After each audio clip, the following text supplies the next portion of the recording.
Paunawa, ang lahat ng nakapaloob sa kwentong ito, ay pawangkathang isip lamang, at hindi tunay na nangyari. Salamat po.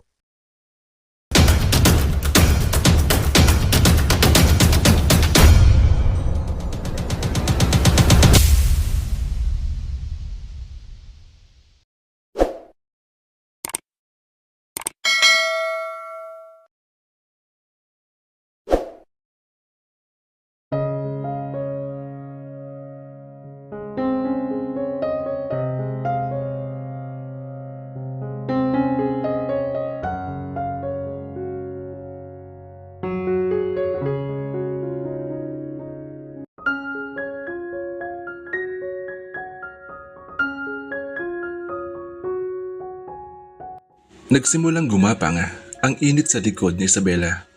Alam niyang kasunod niyon ay ang pumumula ng kanyang balat. Napangiti siya. Iyon talaga ang dahilan kung bakit siya nakabilad sa araw ng mga sandaling iyon para maging tansiya. Sa tabi niya ay tila nagsasunbathing din ang naka-loudspeaker niyang iPad. Marahan niyang inabot ang likod niya. Saka kinalas ang tali ng kanyang bikini top. As much as possible, she wanted to get rid of the tan line. Gusto niya maging pantay ang pagkakatan ng kanyang balat. Hindi ka ba papasok? Tanong ng pamilyar na boses sa kanya. Iniangat niya ang kanyang ulo para lingunin ang nagsalita. Tinatamad ako, Ate Bibian. Inilipag nito ang bitbit na baso at pitsela. Saka tumingon sa likod niya na nakabilad sa arawan. Baka magkulay-uling ka na niyan. Kalahating oras ka na rito. Natawa siya sa komento nito. Dahil mestiza siya, katulad ng kanyang ina, ay mas nahihirapan siyang magpaitim kaysa magpaputi. Kadalasan kasi ay namumula lang ang balat niya kapag naarawan. Pagkatapos ay agad din iyong babalik sa dati. Madalas siyang kainggitan ng kanyang mga kaibigan dahil kailangan pa ng mga itong gumamit na kung ano-anong whitening cream para lang pumusyaw ang balat. No worries, okay lang. Sagot niya. Kumunot ang noo nito. Hindi ka rin pumasok kahapon? Nang hindi siya umimik, ay pinihit nito ang volume ng iPad niya. Tumaas ang isang sulok ng kanyang mga labi. Ayaw mo rin sa music ano? Ayoko lang sa klase ng mga kantang pinapakinggan mo. Sagot ng ate niya. Dahil tumatanda ka na kasi. Natatawang sabi niya. Hindi na ito nagkomento. Sa halip ay pinagsalin siya nito ng juice sa baso saka inabot sa kanya. Muli niya ibinuhol ang tali ng bikini top niya bago iyon inabot. Salamat ate. Ngumiti ito. Bagamat nasa early 50s na si Ate Bibian ay hindi pa rin ito nagkukulang sa pag-aasikaso sa kanya. Dati itong personal assistant ng mama niya na isang sikat na artista. Dahil sa trabaho ng mama niya, halos wala na itong panahon sa kanya bilang magulang. Ganon din ang kanyang ama na nasa isang beses pa lang niyang nakita sa buong buhay niya. Tanging si Ate Bibian ang umaalalay sa kanya. Mula na ipanganak siya ay si Ate Bibian ang nag-alaga sa kanya. She was the mother she never had. Abala kasi ang mama niya sa karir nito. Gayunman, hindi niya ito masisisi. Ang kanyang inang si Nanet ay nanggaling sa pamilya ng mga aktora. Bata pa lang mami niya ay namulat na ito sa mundo ng show business. Maging siya ay naumpluwensyahan nito. Sa edad na 7 ay nakagawa na siya ng ilang TV commercial. Naging parte siya ng isang youth-oriented show noong 13 taong gulang siya. Ngunit hindi tulad ng kanyang ina, madali siya nagsawa sa kinang ng kamera. Huminto siya sa pag-aartista at ipinagpatuloy na lamang ang kanyang pag-aaral. Ngayon ay nasa 2nd taon na siya ng kursong Mass Communication sa isang kilalang universidad sa Pilipinas. Makakahabol ka pa para sa after class mo. Sabi nito. Bumuga si Isabel ng hangin. Sana, si mami nagsasabi sa akin yan. Aniyang hindi na itago ang sama ng loob. Uminom siya ng juice. Alam mo namang abala siya, di ba? Kaya ako nga ito ginagawa para sa akin naman siya maging abala. Umismid siya. Sa kapadabog na naglakad, papasok sa loob ng bahay. Hindi na siya nag-abala pang balutan na kanyang sarili. Isabela! Habol nito sa kanya. Lumingon siya rito. What? Lakad takbo ang ginawa ni Ate Bibiana para maabutan siya. Kapag kuwan ay ipinatong nito ang hawak na roba sa mga balikat niya, saka siya tinitigan sa mga mata. Bumuntong hininga siya. Ate, pwede ba? Huwag mo akong titigan ng ganyan. Hindi naman ako masama dito May dahilan ako, Ate Bibiana. Alam mo yan. Alam ko. Sagot nito. Kaya nga.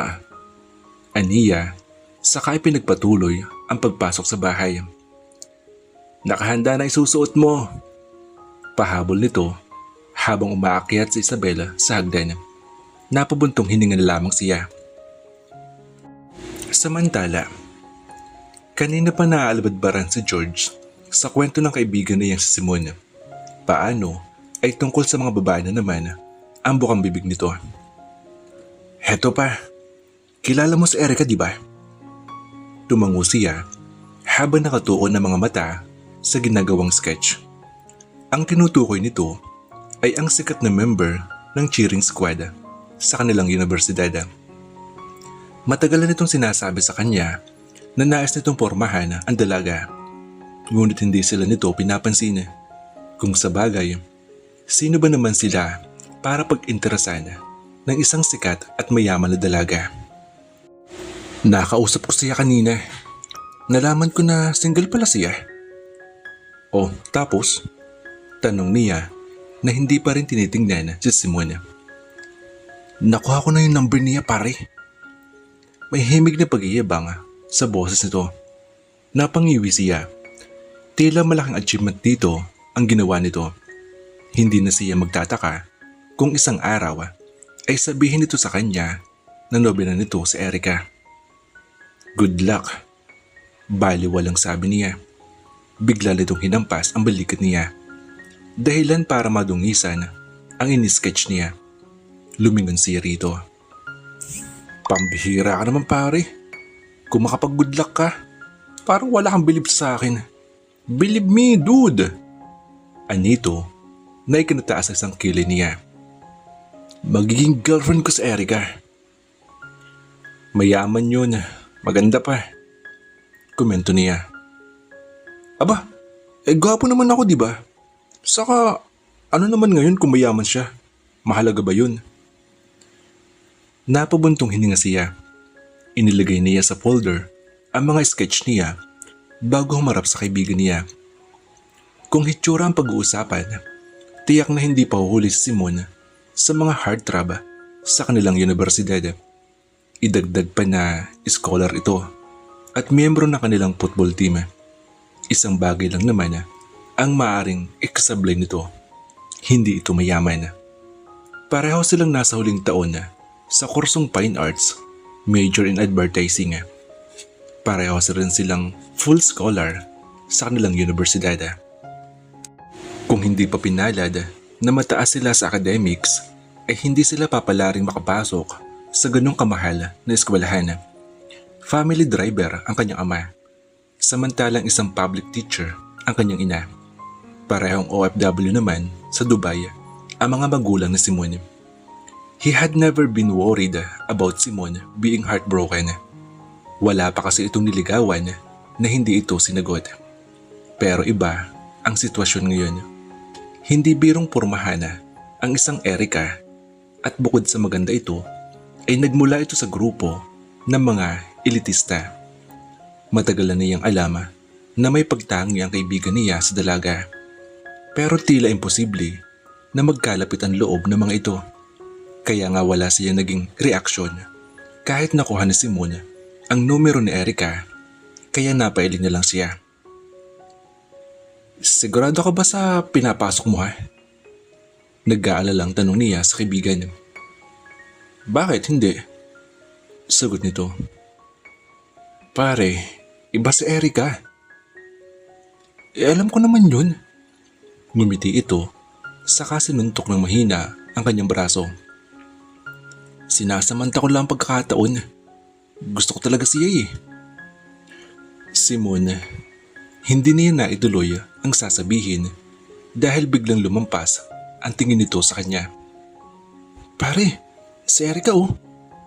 Natatarantang sabi nito.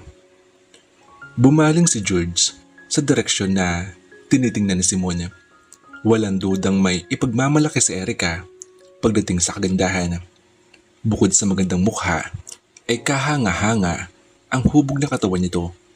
Pero ang pinaka-highlight ng apil ng dalaga ay ang mahahaba at makikinis na binti nito na nakahantad habang papalapit ito sa kanila ni Simon. Tuloy, hindi niya masisi ang kanyang kaibigan kung bakit nito nagustuhan ang dalaga. Hi Erica! Hi Isabella!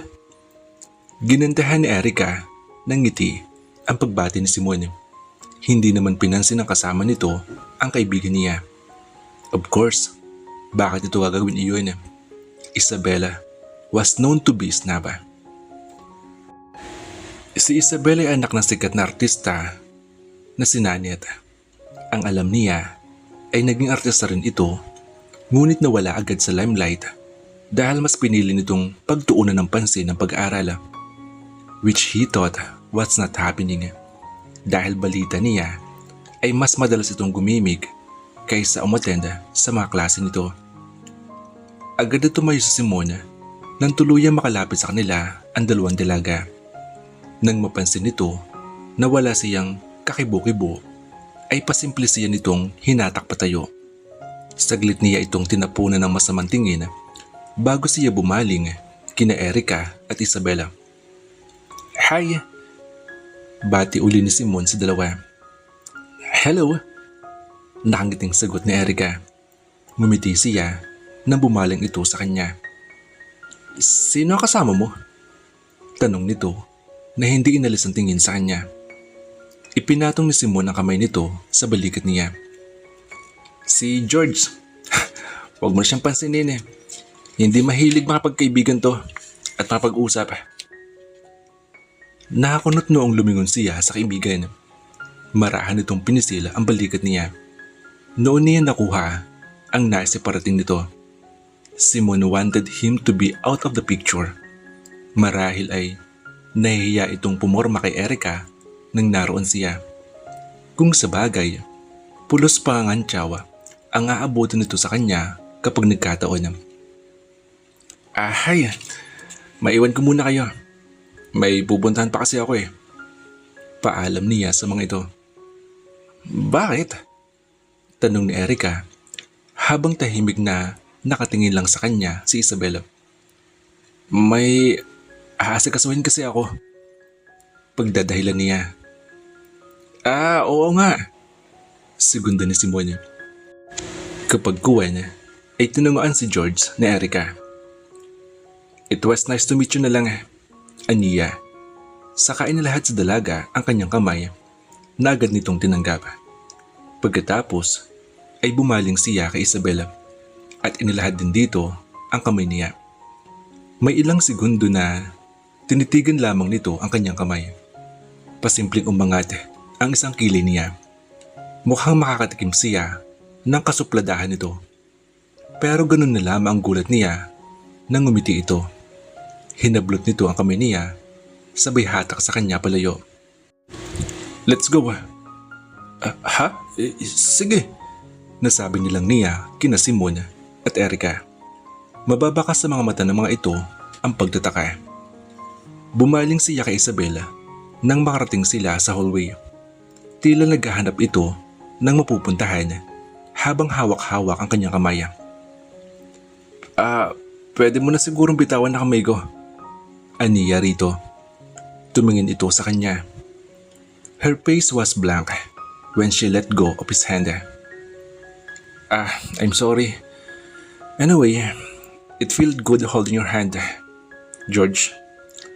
Walang anumang emosyon na mababakas sa mukha nito nang sabihin iyon.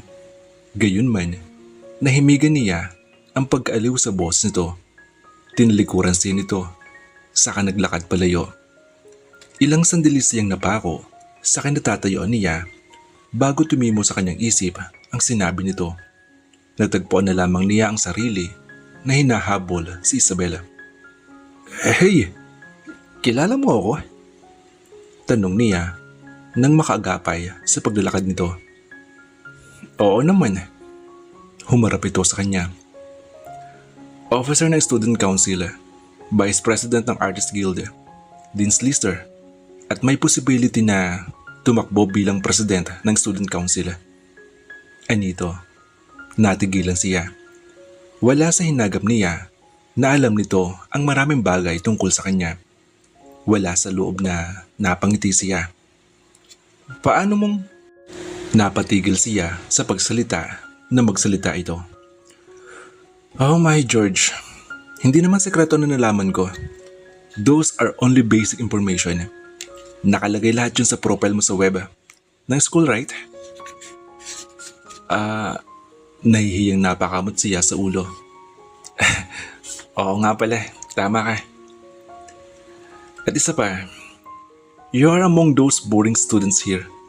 Nasa senior ka na, pero wala pa rin ako nababalita ang nagiging girlfriend mo. Dagdag nito. Ano? Ako? Boring? Nanlalaki ang mga matang tanong niya. Tumawa ito. Sa halip na mainis, ay natulala siya rito. Hindi niya akalain na makikita niya si Isabela sa ganung sitwasyon. He was mesmerized at the sight of her laughing. She was the one of the few women that he found very attractive and pretty. Masarap sa pakaramdam ang tawa nito. Humugod siya ng malalim na hininga. Normal reaction niya, sabi nito sa gitna ng pagtawa. Madalas in denial ang makagaya mo. But admit it, interest mo pa lang boring na. Talaga? Bahagya siya nakadama ng pagkairita sa sinabi nito. Kung hindi lang ito maganda, malamang ay sinungitan na niya ito. Sino ito para husgahan siya, gayong hindi naman siya nito lubos na kakilala. Idagdag pa na ngayon lang sila nagkausap. Oo naman, at sigurado ako ba dun. Sagot nito na lalo niyang ikinairita. Porke hindi nagkakasundo ang mga interest natin at hindi tayo magkapareho ng magkaibigan, boring na kaagad. Opinion ko yun I believe it counts. Karapatan ko naman yun. Tugon nito. Ikaw ang bahala. Opinion mo yun Sagot niya. Akmang iiwan niya ito nang bigla ito magsalita. Hindi mo ba pinagtatanggol ang sarili mo? I may have misjudged you. Based sa reaction mo, ayaw mong paniwalaan sinabi ko. Hindi na kailangan. Hinusgahan mo na ako, di ba? Aniya. Lumabat ito sa kanya. Nainsulto ka ba? Tanong nito. He remained silent for a while to determine if his ego was hurt. Hindi naman ito nasaling ang pride niya. Marahil ay na-intimidate lang siya rito o kaya ay masyado siya nabigla sa mga pangyayari. Hindi kasi niya akalain na makakausap niya ng ganun si Isabela. She was definitely out of his league. Masyadong magkalayo ang mundong ginagalawan nila. Ano na Mr. Boring? Pukaw nito sa pananahimik niya. Hindi ako boring no, sabi niya. Alam mo cute ka. Wala siyang mapapala kung papatulan niya ang pang-inis nito. Sige, maiwan na kita. Aniya. Pagkatapos ay umiling na tinalikuran nito. Boring! Pahabol na sigaw ni Isabela. Napatigil siya sa paglalakad. Saka marahas na nilingon Ang ayaw na magpaawat na dalaga. Tila nang iinis, nang initian siya nito. Nang ilibot niya kanyang paningin, ay nakita niya ang mga nanunuring tingin sa kanya ng mga estudyante. Ano bang gusto mangyari ng babaeng to? Bumuntong hininga siya.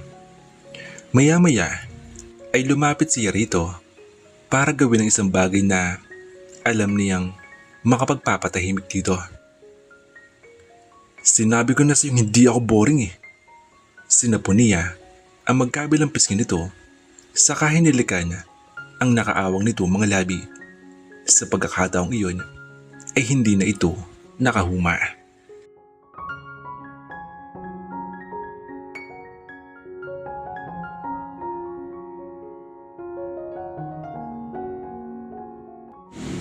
Ipapakulong ko talaga ang lalaking yun. Hiyaw ni Isabel, saka marahas na bumuntong hininga. Nagpupuyos ang damdamin niya habang palakad-lakad sa harap ni Erica na nakaupo sa isang bench sa labas ng department nila. She was really caught off guard when George kissed her. Hindi niya inakala na posible itong maging ganun kapangahas. Hindi niya alam kung bakit nagawa niyang hilahin ito palayo kina na Erica at Simon. Marahil ayaw lang niyang maeksali sa kung ano mang namamagitan sa dalawa. Or maybe, she was just bored. Habang hawak niya kamay nito, ay hindi pumasok sa isip niya na maaari silang pagtinginan o pag-usapan ng mga makakita sa kanila. Tiyak na magpepesta na naman ang mga estudyante sa lalaking kasama niya, katulad na lamang ng pagiging trending topic ng buhay niya sa universidad. Isabel, it was just a kiss, sabi ni Erica, sabay ismid sa kanya. Oo nga't halik lamang iyon. Sa katunayan ay hindi yun ang unang beses na nahalikan siya ng isang lalaki. Pero hindi talaga niya matanggap na naisahan siya at nahalikan ng boring na si George. Ang kapal na mukha niya, paghihimutok niya. O baka naman nagustuhan mo, kaya ka nagkakaganyan, sabi ni Erica. Tiningnan niya ito ng masama. Hoy, how dare you?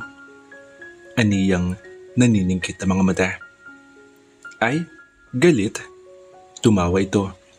Pagkatapos ay baliwala nitong kinuha ang compact powder mula sa bag. Kapag kuwan ay nag-retouch ito. Bumuntong hininga siya. Aminin mo na kasi Isabel, hindi ka magkakaganyan kung hindi ka naapektuhan sa halik niya. Nagustuhan mo rin kasi. Dagdag pa nito na lalo ikinainis niya. Tinitigan siya nito. Iyong titig na nagsasabing sigurado ito sa sinabi nito.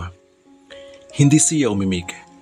Maya-maya ay naramdaman niya na nag-iinit ng kanyang mga pisngi.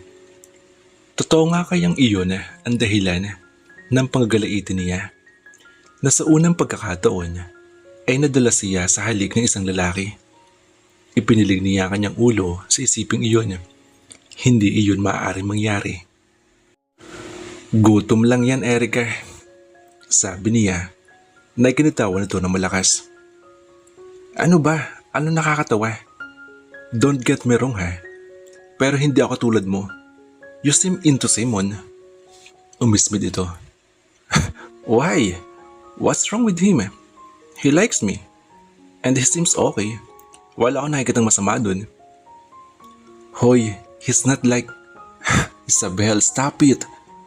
Huwag mo na rin subukan na pigilan ako. Alam ko, iba siya sa lahat ng naging boyfriend ko. Pero seryoso ako sa kanya. Sagot nito. Tiningnan niya ito ng mataman. Siya ay pinagpalit mo kay Denver? Kakahiwalay pa lang ni Erica sa nobyo nito na anak ng isang senadore. Naghiwalay ang mga ito dahil nahuli ng kaibigan niya sa Denver na may ibang babae. Inayunan niya ang pakipaghiwalay ni Erica sa nobyo pero hindi niya mapaniwalaan na si Simon ang ipapalit nito. Hindi magtatagal yan, komento niya. I'm not looking for that. Pero walang masama. Anong malay mo? Baka sa Simon na. Sagot nito. Tumawa siya. Hindi siya sanay na naririnig ang mga ganong salita mula sa kaibigan niya. Both of them were not looking for love. Nakikipagrelasyon sila as long as gusto nilang nanliligaw sa kanila. Pero hindi pa nangyayari na inisip nilang magtagal sa isang relasyon. Alam nila pareho na nagugustuhan lang sila ng mga lalaki dahil sa katayuan nila sa lipunan. Kaya kapag hindi na sila komportable sa sitwasyon, agad nilang pinuputol ang ugnayan nila sa mga ito. Ayaw nilang umuwi sila ng luhaan. Bumuntong hininga siya. Hindi malamang katulad lamang ng mga nagdaang lalaki sa buhay nila sa Simon.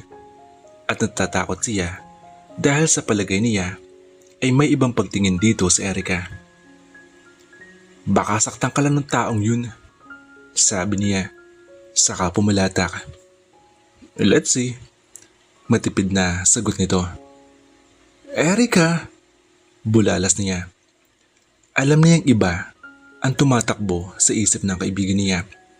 She was sure that Erica was going deeper into her relationship with Simon. At lubhang maaga pa para doon. Hindi pa nito lubos na kilala si Simon. Oo nga't wala pang bad record si Simon. At isa ito sa mga scholar ng universidad nila. Pero hindi ito mayaman na katulad nila.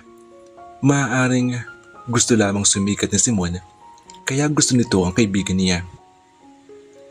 Simon is not what you think. Tumayo ito mula sa kinuupang bench, saka naglakad palayo. Come on, late tayo sa klase. Erica, saglit! Tawag niya rito, ngunit hindi na nito nilingon pa. Samantala, pinagmamasdan ni George si Isabela habang naglalakad ito palabas ng building ng college ng mass communication.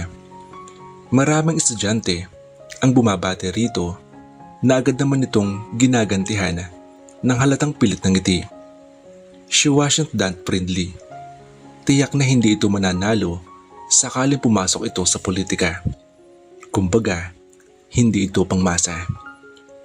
Huminto ito sa paglalakad nang humarang sa daraanan nito ang dalawang babae. Mula sa kinauupan niya ay kitang-kita niya ang lihim na pangiwi nito nang kausapin ito ng dalawa. Pasimple siyang napangiti. Kasabay ng panonood niya sa dalaga ay nanumbalik sa isip niya ang araw na hinalikan niya ito. It was a bit foolish. Hindi niya pinag-isipan ang kanyang naging hakbang. Marahil ay nadala lang siya sa pagkairita rito nang tawagin siya nitong boring. It wasn't like him to act that way. Magalang siya pagdating sa babae. Pero ng araw na iyon ay parang may kung anong tumulak sa kanya para sugurin ito ng halik. Nagsisisi man siya sa kapangasan niya ay huli na ang lahat. Hindi naman siguro siya makukulong sa ginawa niya. Iyon nga lang, isang malakas sa sampal ang inabot niya mula sa dalaga. Isabel was really pretty. Mistisa ito at kumikina ang kutis kapag naaarawan. Wala yatang pangit na damit kapag ito may suot. Bagamat hindi ito palangiti, ay hindi masasabing masama ang pag-uugali nito. Kahit papaano, ay marunong itong makisilamuha sa tao. Hindi nga lang ito tulad ng iba na palakaibigan. Marahil ay naramdaman nito na may nakatingin dito dahil bigla itong lumingon sa direksyon niya. Sandaling huminto ang tibok na kanyang puso. Kumurap siya upang bawiin ang pagkabigla. Maya-maya ay nagpaalam ito sa mga kausap nito, saka nagpalakad palapit sa kanya. Tumayo siya habang pilit na itinatago ang pagkataranta. Hay! Matipid na bati nito nang ilang hakbang na ang layo nito sa kanya. sasampalin mo ba uli ako? Tanong niya na agad din niyang pinagsisihan. Bigla ay gusto niyang kutusan ang kanyang sarili. Baka dahil sa pagpapaalala ni Rito na nangyari, ay lalo lamang itong mainis sa kanya. But to his surprise, ngumiti lamang ito sa kanya. Hindi, unless halikan mo uli ako, sabi nito. Bumuga siya ng hangin. I'm sorry talaga sa nangyari. Nahihiyang hingi pa umanhin niya. Totoo ba yan? Tanong nito na nakataas pa ang isang kilay. Sorry talaga, ang kulit mo kasi, sagot niya. Nang biglang mag-iba ang ekspresyon nito at tila magalit na naman ito sa kanya, ay bigla niyang binawi ang kanyang mga sinabi. Hindi. I'm sorry. Kasalanan ko talaga. Puno ng pagbakumbabang sabi niya. Alright. Okay na tayo? Paniguro niya. Tumango ito at tila nababagot na bumuntong hininga. Gutom na ako. Baka gusto mong itreat ako ng snack. Ganun ang ginagawa ng mga may atraso. Diba? Napakamot siya sa ulo. Sige, naisip ko na yan. Naunahan mo lang ako. Well, mabilis kasi ako. Nakangiting sagot nito. Tama eh. Tumatangong sabi niya kapag kuwan ay sabay silang naglakad patungo sa cafeteria.